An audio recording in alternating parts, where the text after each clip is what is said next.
keeping me sane. This is keeping me sane. This is keeping me sane. This is keeping me sane. You're fucking keeping me sane. You're fucking keeping me sane.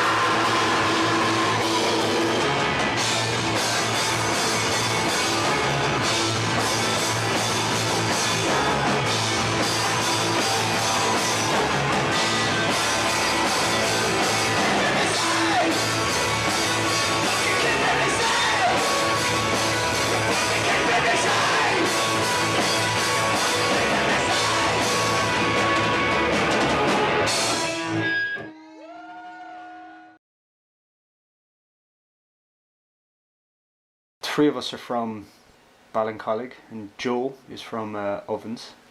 Myself, Louis and Joe would have gone to school together in Ballincollig Community School. We had 2 guitars and a guy in physics class who loved kind of Pearl Jammy kind of stuff and said, oh, I want in on this. So I saved up and got half the money off my parents for Christmas and went in on the bus, bought my drum kit, and I had actually calculated it down to the penny, and I had no way of getting home because I forgot that I had to get the bus back.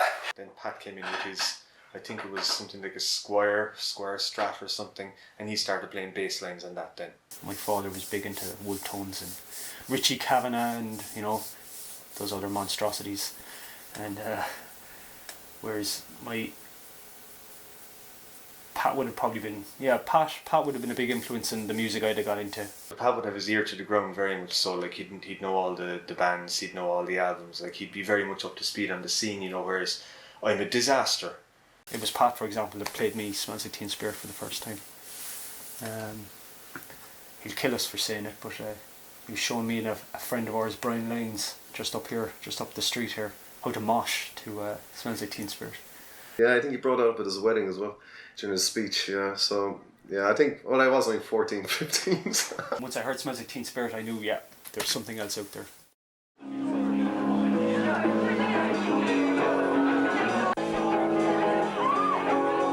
Arcane didn't last long. I think we played one gig called Arcane. Even the original songs we still have from those sessions we used to call them Ghetto Blasters, but you can see how the way we were thinking, which is even still there today, you know. We didn't know how to end the songs. I remember one particular song went on for about 10 minutes and we kept trying to get Louis' attention to stop playing the drums, and Louis in another world. Bit too excited, head down as usual, not paying attention. It's like just between Farnham Hall or Connolly's and Neck for me, and I just got in a wah-wah pedal, a Crybaby, and it was amazing. Sure, Jimi Hendrix used one, you know. And I wah-wah'd through about, I'd say between the 2 gigs, 2 hours of music, and I never turned it off. I just kept wahing.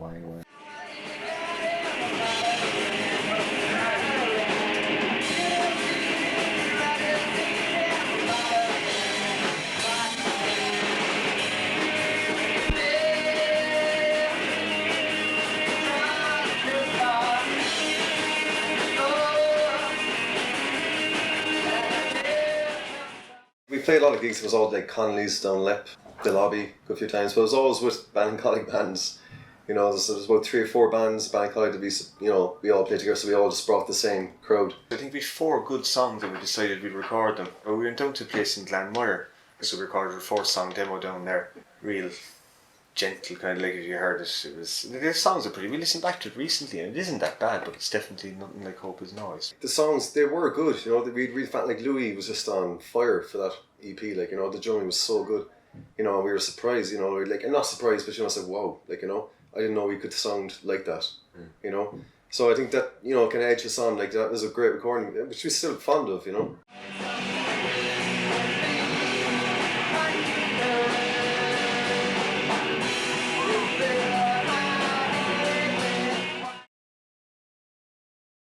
Cork lads are kind of negative and kind of, sure, we'll do that, you know, we were kind of negative that, we're not going to start this up again. Around 2000-ish, I went to college in Sheffield, so I left for a year. And when I came back, I was toying with the idea, will we get the band back together or will we not? And a friend of ours, Chris Morales, who was over here because of an Irish girlfriend, called up to my house one day unannounced and just said, hey, you've a band, let's get going. Chris was like, come on guys, come on, let's do this.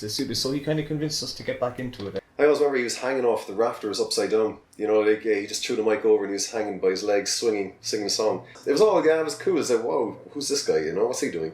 That kind of stirred us up. Okay, look, there's something we can probably do here. And we changed the name subsequently then to the New Messiahs. And that was when we started playing gigs in Cork properly.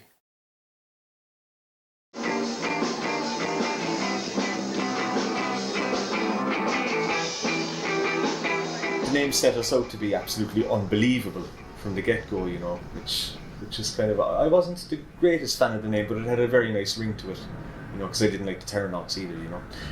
I would have called the band Ostrich. That's what I wanted to call it from day one, and still do. I suppose it always sounded a bit iffy, but we decided to go with it. It was a big learning experience, you know. That was the first time we kind of got mentioned on, you know, forums like Freak FM or People's Republic, and we did a bit of recording with Chris. And maybe we played great gigs with him. Like, I mean, we played, like, we used to go up to Dublin a lot, like with the New Messiahs. Like, we played Dublin every couple of months. We got radio play, which we never did before. New Messiahs, like, I think I look back and that's the first thing that comes to mind with me sometimes. The flack we used to take, you know. So New Messiahs really was a kind of, right, let's try and get a bit more pro in our attitude to how we played as a band.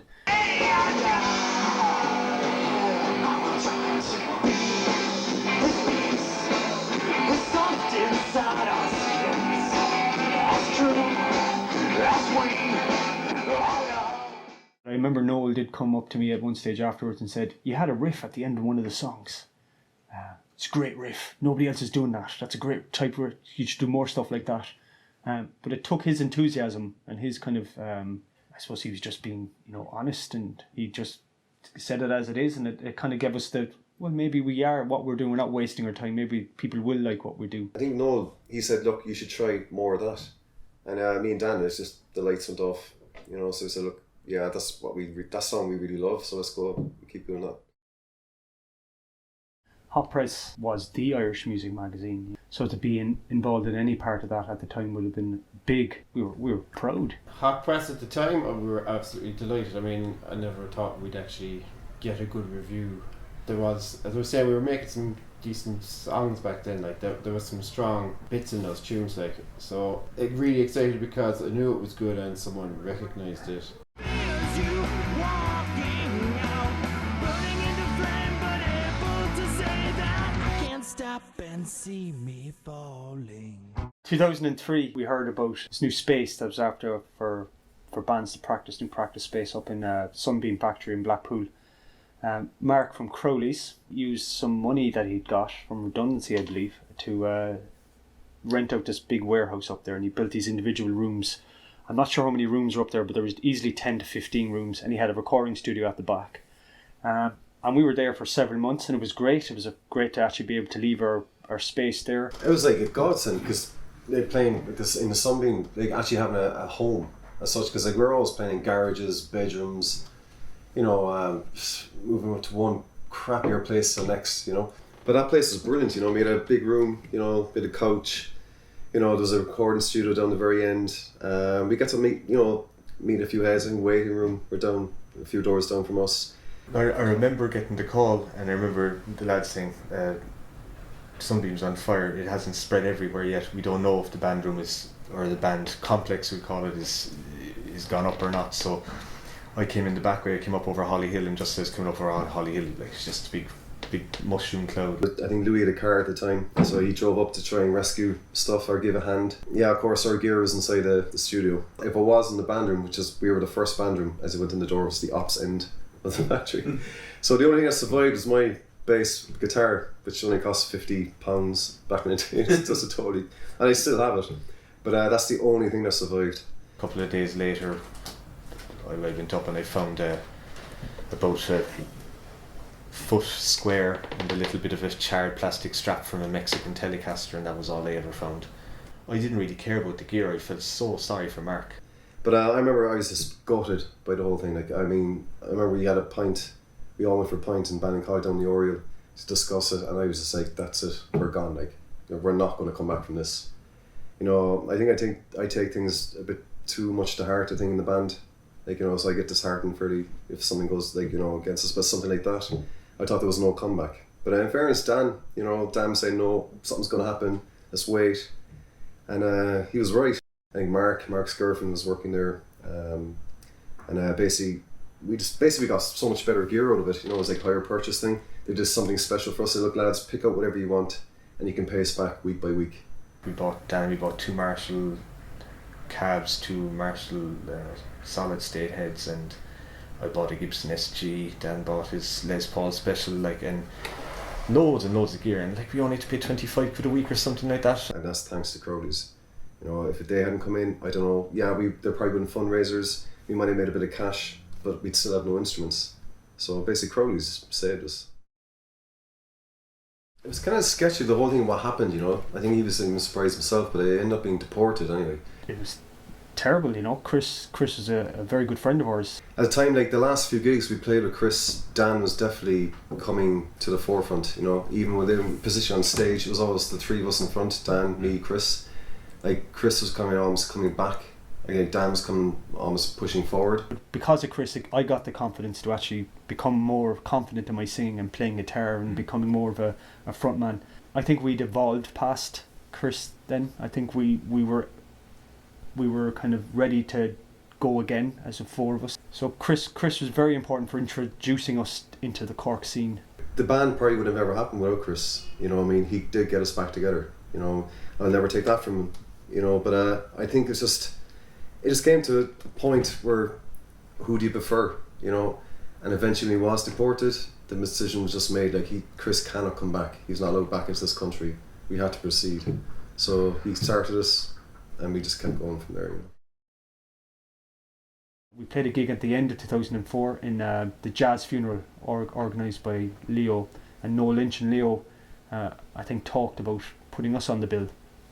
And we actually had talked the week before that gig that if this gig goes bad, we're done. You know, it was completely nerve-wracking, like, especially when you know who's been in. Noel will be there, all the Fred's heads will be there, all the lads that have seen us as the new Messiahs will be there. People were still kind of thinking, you know, like, you know, as we were coming on the stage, people were shouting stuff like, you know, generic rock 4-piece, play some Nirvana, that kind of stuff. So it kind of, we knew then, it was like, you know, as heads down, just go for it. And that's why I think that last gig that we played, the jazz funeral 2004, when it went well and people liked the songs, particularly Head in Clouds, that was our first kind of post-Chris song that we wrote as a band, and it went down really well. That we actually went, you know what, we can make this work. He must have had his drink spiked or something, because when he was getting the bus home, he started freaking out, like, you know, going to sweat, took off his top, he was like topless in the bus, puking, you know, it's like something was going wrong. But I can't remember where it was, but I got a text from his ex-girlfriend at the time. They broke up maybe 2 months maybe or something like that. And she said, I think there's something wrong with Dan. Like, I don't know if he's taking a piss or is he just trying to upset me, but this is what he sent me. When I read it was like, Jesus, that's nuts. It was nuts, like. He kept ending with, it's all noise, hope is noise, noise, noise, hope is noise. It was amazing. Like, you couldn't have made this up, you know? It wasn't gibberish. It was actually very poetic, but very crazy as well. I was rereading the text the next day and I saw that all hope is noise, and that really stuck with me. I liked hope is noise. So we called one of the songs that. Just at the same period that we were going, right, we're not the new Messiahs anymore, we need a new name, we sat down and discussed it, and we had other ideas, and then I think Pat just went, oh, that's a great name for a band, Hope is Noise. Why not Ostrich?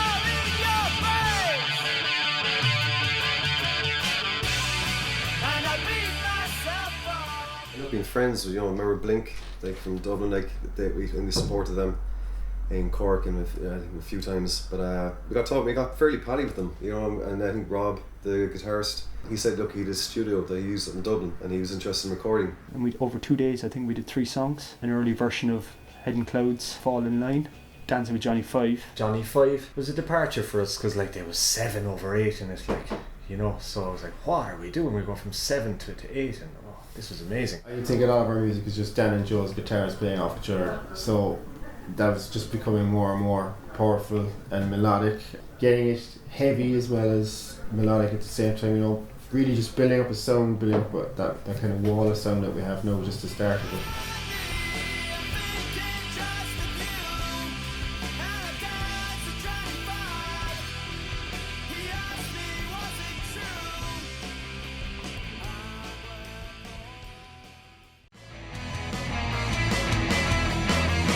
What can be said when the words they are dead and the subtitles float in the air? Try to take Gerald took one listen to us and decided not what he wanted, not tight enough for him, he really wanted to get it to a super level production. So he just started mapping out what we needed to do, what we needed to change. I can vividly remember him telling me stop playing like a C star star star, you know, like many times. You know, he was very direct and, you know, bit of a culture shock. My bass playing probably wasn't the best, you know, and I kind of really showed there during that recording. So for me, I knew this. I have to up my game here. You have to get it right for him, right, or he'll change it, and that's just the way it works, you know. I learned a lot from Kieran in terms of doing vocals as well. Stuff that I still, when I record vocals today, I still do the same things.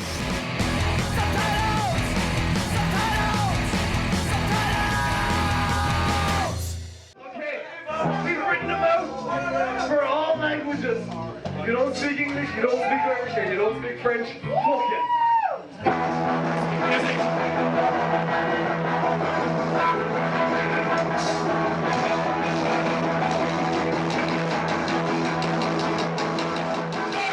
Through 2005, people had got to know our music better, and there was, you know, people who were taking up our first EP. People really liked it. We started in '96, so we said, sure, look, we'll do something to mark the 10-year, and we came up with an idea. So we decided to hold a gig, and we asked all people from other bands in Cork to play with us in various songs.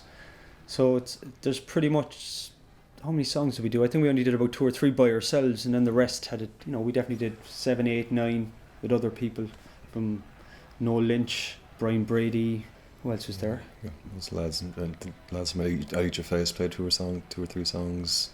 Most of Rev played subtitles. We just basically hijacked the Cork scene. So basically, like, when you look from the video, most of the bands were there at that time, the scene. There's some members of every one of those bands there, either in the crowd playing with us, or even just people in the crowd who went on to form other bands. I think, you know, the lads from Elk, I know were they just starting, or they started in Alter Plagues and various other bands. You know, it was just a really good moment in time, and there's a real sense of community. Like, you know, everything you can see it just went bananas as the night went on, you know.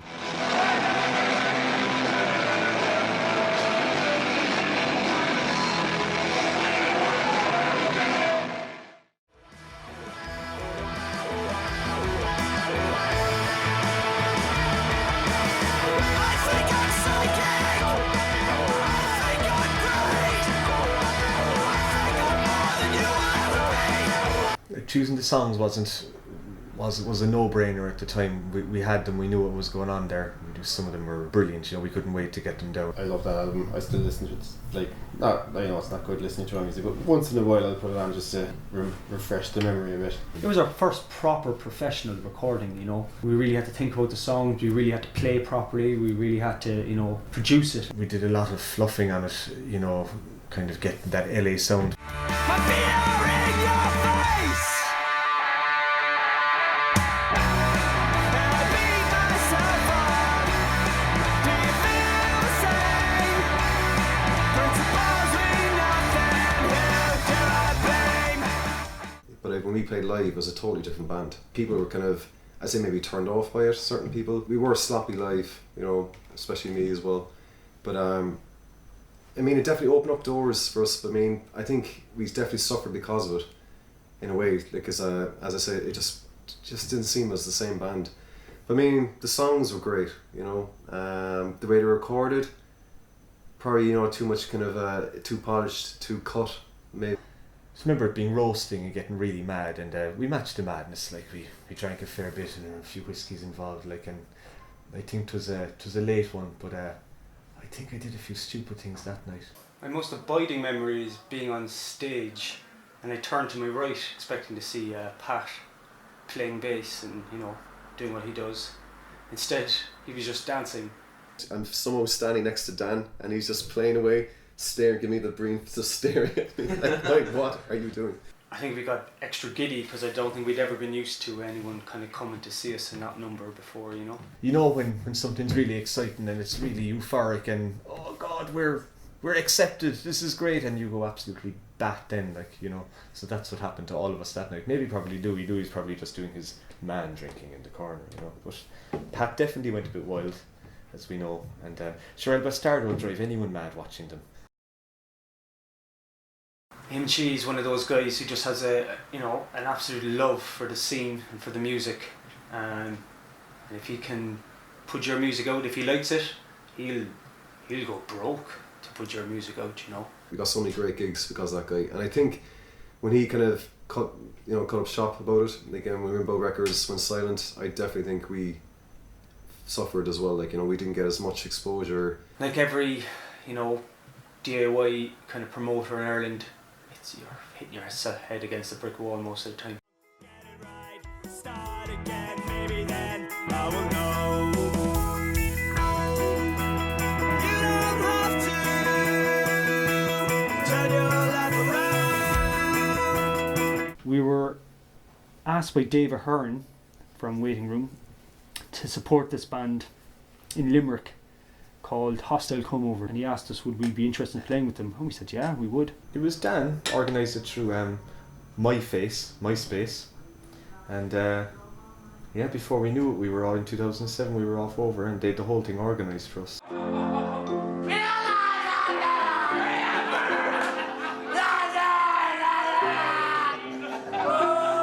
Originally it was supposed to be like Leo, because Leo saw us go on tour with Revolution and El Bastardo in France, and Richie as well, so lads and Owen, so they missed touring, so they wanted to come with us, and of course some of the girls like Brina and Kate came with us, and Kev and a few other guys came. I had a car with Joe rented, and a few other people had another one, so I drove half of it, I'd say. Played in cities we'd only never been to, you know, a lot of it San Francisco, LA, San Diego, Portland.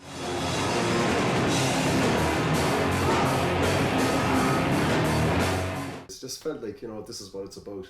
This is our first experience of doing proper old school touring. But the bands we played were just amazing, just being blown off the stage by these brilliant bands night after. We were just like, you know, still learning our craft at that stage, but these bands were so damn good. Like, it definitely added to our sound, I think, you know. Well, we were staying in this guy called Velvet's house in San Francisco. Velvet about 3 a.m. turned on some sort of Native American tribal music or something, and he started doing interpretive dance to it. And it was kind of disturbing, some of the things he interpreted. I don't know what he was interpreting basically, but his interpretation was fairly, like, you wouldn't be putting it on the old mortuary card like as a photo anyway.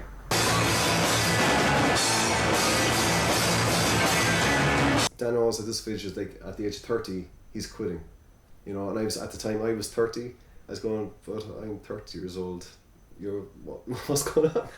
But like I think he knew that, he realised, you know, these guys are in their like late 30s, 40s, they're still touring, you know, and I think he kind of felt a lot more ease that there was no time span here.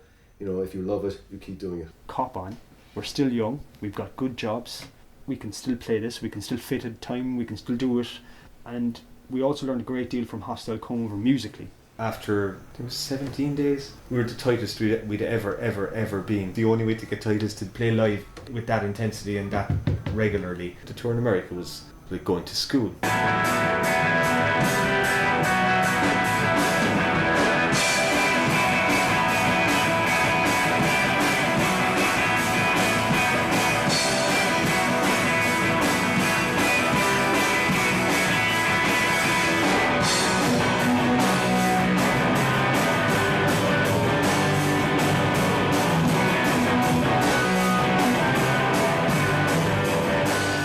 Want to break America, pick a state that's probably going to be into your music, stay there and just tour around there, because that way people will hear of you and you just build up a following from there, and if that following gets big enough, you'll get national coverage, and then you're away.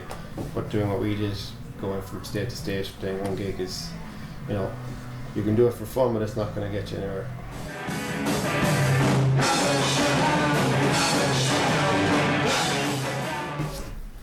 It was Ken's idea. I think he made a joke someday that if you ever was going to have a festival, he calls it Sausage Fest. Basically, Joe and Louis lived in this kind of this place out in the Scar. There's a nice bungalow with a big grounds behind it, and had a buddy of us, Ken, who had played with us in New Messiahs.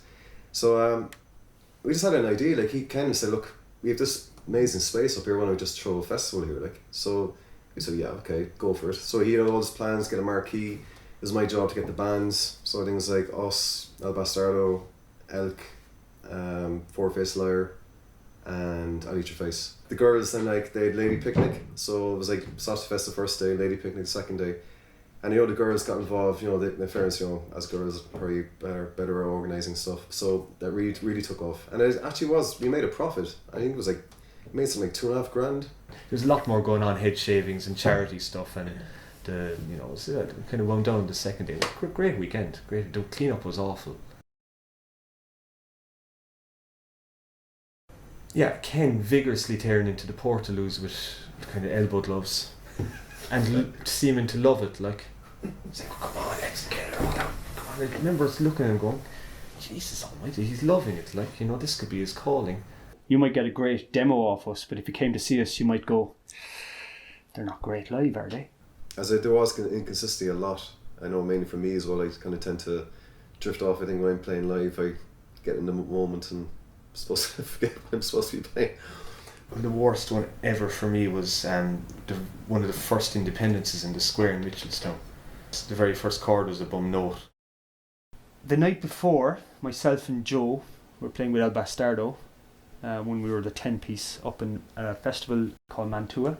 Let's just say we got fairly drunk. So Joe and myself had gone to Mantua with all our Hopeless Noise gear in the back, the guitar pedals, etc., everything we needed for the next day. But Joe lost his car keys, so there was no way we'd get into the car. So we ended up getting a lift down from other people the next day. They dropped us off in Mitchelstown, thankfully. But we had to beg, borrow and steal leads, and luckily our guitars weren't in the car. They were in Louis' car, so we were able to have our guitars. It was so bad, like, my monitors were all over the place. I didn't even bother turning to the monitor engineer and saying, can I ignore that, because I knew it didn't matter if I got anything of anything. But afterwards we just had a few drinks. But everyone who'd come to see us from Mantua and who'd stopped off came back drinking with us, and I think we all looked smelly and muddy. So that's probably why we intimidated people. My worst ever gig as a human being. That even includes piano concerts when I was 7, 8, 9, 10, 11, 12, 13. Like, awful.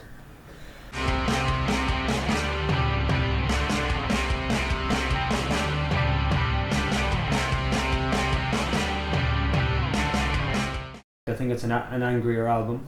There's no real songs about love in it. It's about angry, you know, it's just about, you know, there's a few political songs, you know, giving out about, it was around the time of the recession as well, you know, so there would have been, I suppose, anger at what was going on. So if that fed into the lyrics and the delivery, you know. The second album was very much I wanted to be kind of an opposite to, you know, the first album. It was definitely better recorded. As I said, it was more, it was definitely more melodic, but it was so much more aggressive, and there's a lot more to what the band sounded probably live. Again, it was polished, you know, but it was definitely stepping closer to what we were wanted. We'd realised that the sound of the first album was uber polished and we weren't live, and we wanted to get it sounding like us a little bit more, but Kieran was fighting his own style. I suppose his style was to polish it up and create West Coast LA rock, and you know, that's sort of the first clash when he'd say, like, you know, put in that there, put in this effect here, and we'd be going, no, I don't want that effect. I want to keep it raw and dirty, or compress the shite out of the guitar there. No, we don't want that. So I suppose we were older and wiser, and we weren't just taking what the producer said as gospel, and kind of had a bit more awareness about what we wanted to sound like, you know. You're wrong. You're so fucking quiet.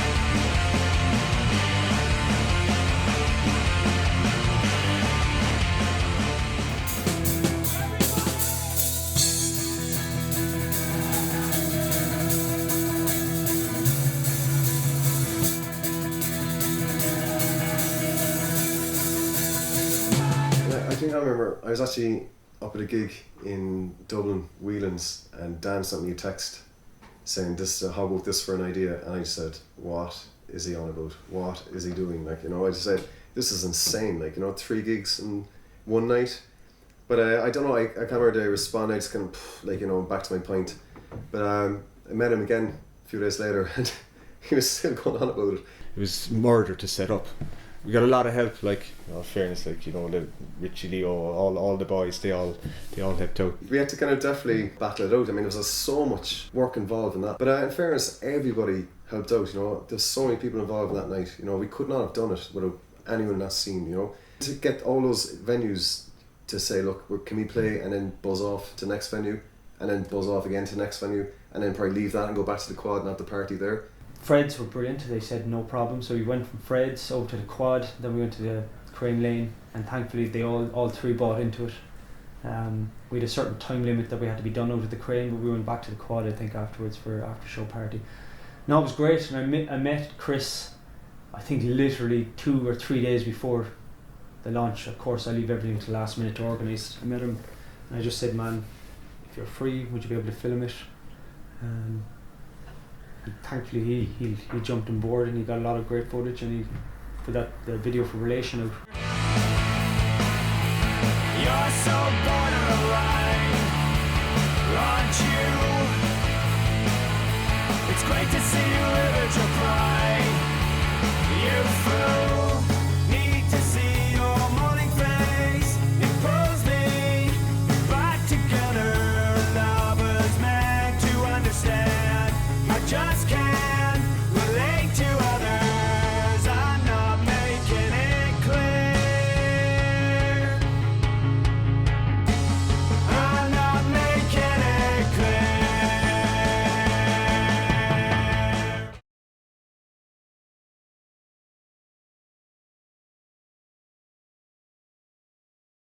We really missed the quad. The quad was really like a second home to us. It was somewhere where you can just play a gig and then just sit down and have a few drinks afterwards, and it still felt like home, The fact you could walk in on Friday night and have no idea who was playing, and next saw this amazing band from America or something. The gigs in the quad are what made it, you just saw so many amazing shows in there. We'd band meetings in there, it can be quiet when you wanted. You watch football in there, you watch your gigs in there, you play your gigs in there. No, I definitely think there was a big community vibe in the quad. If you're into metal, if you're into rock, if you're into fucking jazz, you could go to the quad. Fred's is great, the sound system is great now, but I don't think it comes close to the vibe and the people. It was just a great place where you could listen to bands you probably mightn't go see live usually, and the gigs were typically free. So I went, it was great. I really missed the place. The scene was, it was buzzing then, really, There was promoters, there was lots of great bands who we all got on, El Bastardo, Revolution of the Sun, Elk, Hide Your Face. Hide Your Face. There was lots of great bands out there.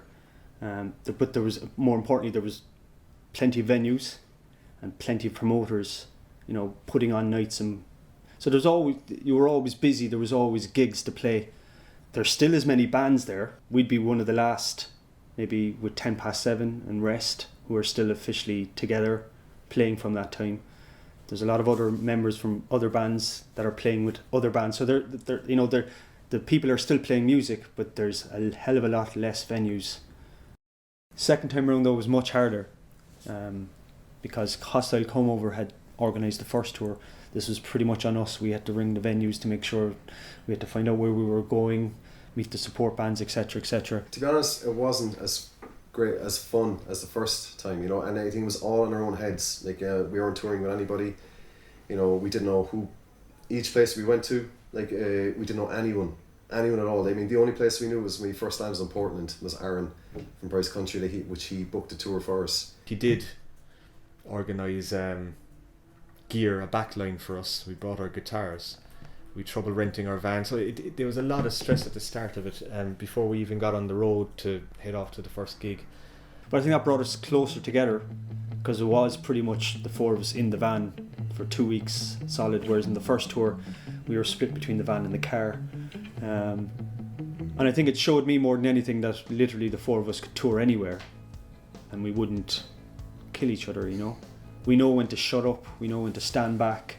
If anyone asks what's the benefits of having friends as bandmates, it's that. As a result of that, you know, a couple of the songs from the new album kind of were triggered by the American experience, and I think Bitter End and Narlsberg were the two songs that from the new album that I think draw a lot of inspiration from the first, but especially the second one. Now, they're two very similar songs about being in a band, being on the road kind of thing. And Narlsberg is wanting to get back to that. So we're very much, well, I think we're all aware that we always say we'd love to do one more tour. In the van I'm happy. In the van I'm happy. And when I sit at home, I'd like to know, will I ever get to go in the van? Storytelling. Can I tell a story? Tell a story there, Joe. I was coming through security today and I was putting my guitar through the fucking the machine, and I just said and this woman comes and said, "Sir, put your hand to your mouth when you're coughing." And I just said, "Excuse me." Brilliant, Joe. Brilliant.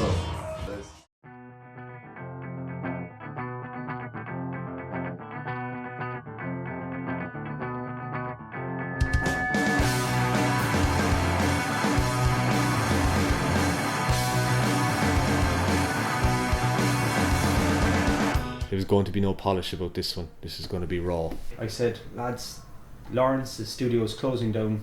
He's moving to another place. He's moving down to Bantry. We have a week. He's a week of dead time before he's take everything down. He's offered us to record if we want to. But this was just like a godsend, you know. I mean, Noel, working with Noel, like, you know, I kind of trusted him, you know, like, I mean, he's a bass player himself, you know, so, and he kind of, like, he was suggesting, like, you know, to sound like, you know, like I was using his pedal, like this MXR, like, for distortion, and I played most of the album on full distortion. And I just brilliant, crunchy, rumbly sound, you know. It was brilliant, like, you know, I loved it. But I mean, working with Noel it just put me at ease, you know. I mean, just came in, made a suggestion, and to be honest, it was the best recording time I've had.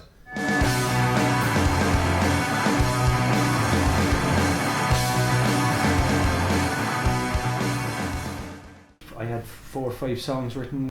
We jammed a few of them, but there was a couple of songs on it we just kind of wrote on the fly. But I think it was important. It's a very cathartic album. To be honest, it was more of a laugh. It was more or less a load of, you know, the 4 of us and Lawrence and all having a bit of crack, you know, having cans, recording.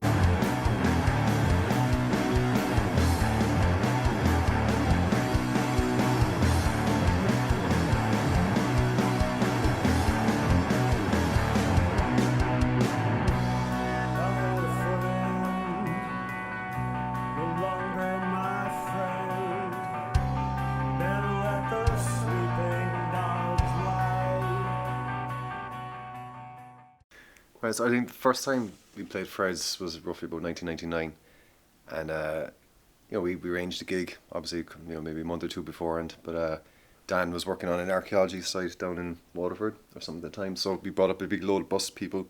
There's about 60 people there, but of course we didn't have a poster, and of course at the time didn't think, you know, it was that necessary, because I had rang maybe a week beforehand to make sure it was all okay. But we went in, the bus arrived, we went in, myself and Dan, tell Tom, like, you know, okay, we're ready, we're going upstairs to bring in the gear, and Tom just stopped the whole thing. He said, no gig, or I said, no poster, no gig. And I think we were just, he was like an intimidating guy behind the counter, like big guy, like, and just me and Dan is like, you know, it was just, you know, we were shocked, you know, plus 60 people outside, didn't know what to do, and, you know, we just didn't know the protocol. You know, granted, we probably should know we should have had a poster, but we still don't know the protocol again. Yeah. And we booked a gig a couple of weeks later. This time, I obviously we needed a name. I think we just called ourselves NVYS, New Variations of Yesterday's Shit. I think just half just a joke, half just to, you know, just get the gig. And I think the poster we made wasn't even A4. Yeah, it was tiny with a wolf jumping over, kind of leapfrogging over a sheep. Just nothing to do. And Tom kind of smirked as he took it off us, you know, because he recognised us, all right. And, Yeah. But thankfully we've been able to get a gig pretty much ever since, you know. Of all the venues I think we've played in Cork, we've probably been the most comfortable on the Fred stage. You know, it's a place we're most used to playing. We always have great atmospheres there. There's always, you know, good vibes, stage diving. Had a lot of our best, you know, band moments on stage at Fred's, you know, so it's always very important to us. The good thing about Fred's is the banter. It's the absolute, like, the back and forth between the crowd and the band, you know. It's great. You have to give and you take it and you give it, like. Yeah, you have to be able to take it. And that's it's part of the Cork scene. Humour is a big part of the Cork scene. We're always been especially intimidated by Dublin. You know, it's that kind of, you know, arriving with gear into a venue, we told hi we're out. No, yeah, put your gear out. Look, you know, it was kind of, that would totally knock us for six and go, oh Jesus, we're nothing. We've had experiences in Dublin now where we've been put on the bill of metal gigs. And we're like, we're way too soft for metal gigs. You know, we have an energy that metalers can relate to, but unlike in Cork, where metalers, pop heads, you know, singer-songwriters, they all came to each other's gigs. You know, there's that type of scene in Cork. Galway's kind of the same, but in Dublin, metalers go to metal gigs. Dublin's is a confidence thing as well. I think you need to be super confident in what you want and go in and sell yourself. You know, and you know, we've talked about it before. I don't think we had the confidence to sell ourselves. We didn't have the confidence to go beating down doors like other bands did, you know, to say, hey, we're Hope Is Noise, here's our record, it's absolutely brilliant, there you go, you know. There was always that kind of a, you know, a latter generation kind of era, sure, you know, we're grand now and we'll be, sure 'tis an album and we'll be grand, like, you know.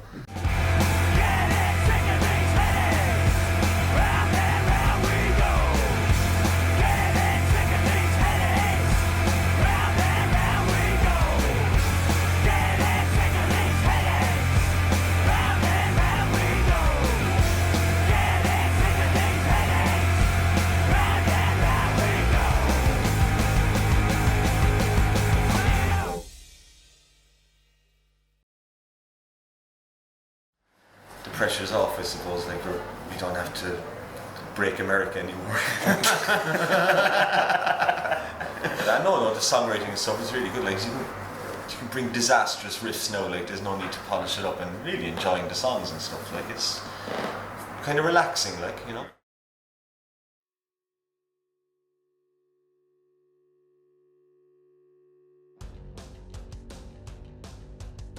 Being alive.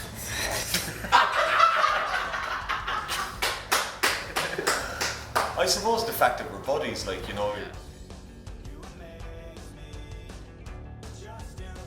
Them Four Eyes, we don't seem to be a fan of that. Love that song. Love that song. Day to Tell You the Truth or something like that. But those three songs in a row, Day to Tell You the Truth, Four Eyes, Stair Bridges Burn, I think are the best. I have a soft spot for Johnny Five. Yeah, and that's just before it. Yeah. I don't like that at all. Not you? I'm messing.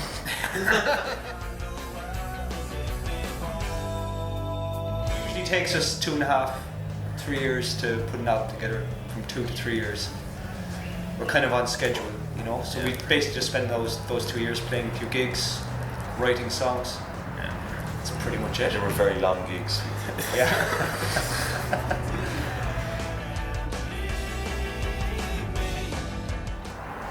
Pretty simple, everyone has demons. I think this album kind of explores a lot of those demons, not just in ourselves, but things we've seen in friends and things like that. Money. No, I'm messing. Yeah, well, no, it would be nice, but I'm joking. legacy, I think, at this stage. Yeah. So we're still here.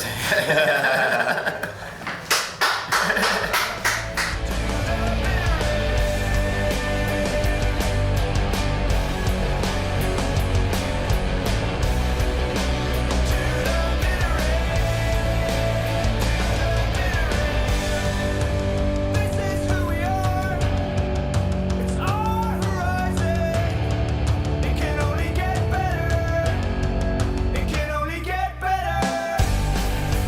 This is who we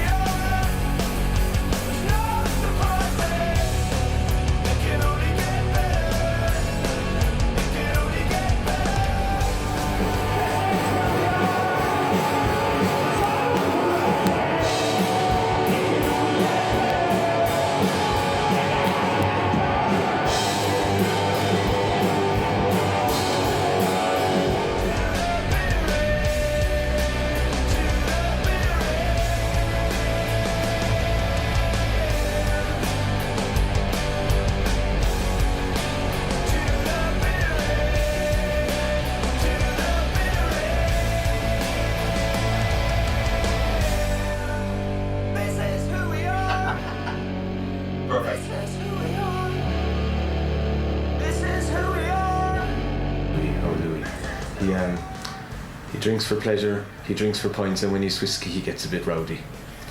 That's a man, you know. Do you know what? You actually look like a fella that's been electrocuted. His hair is just like...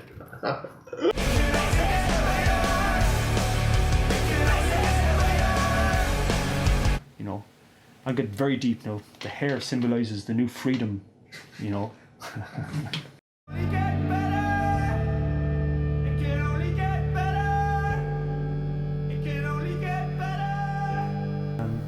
And that's why, I suppose that's why we're still going with Hope is Noise, that we can actually do it at our own pace.